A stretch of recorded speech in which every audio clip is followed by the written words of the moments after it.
we are looking at how to pronounce this word, as well as how to say more interesting and sometimes confusing words in English, especially those whose pronunciations vary between British English and American English, so make sure to stay tuned.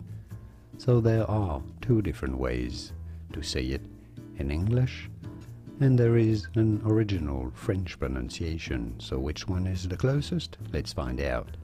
In British English, this is normally said as clientele, clientele. In American English, it is generally said as clientele, clientele, just as in the word client, which makes sense, doesn't it?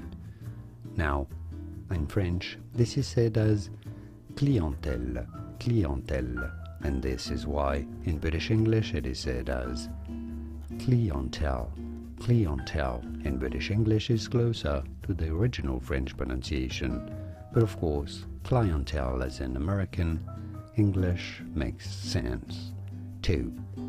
Now you know, at least. Here are more videos on how to pronounce more interesting words and names whose pronunciations aren't always obvious. I'll see you there to learn more.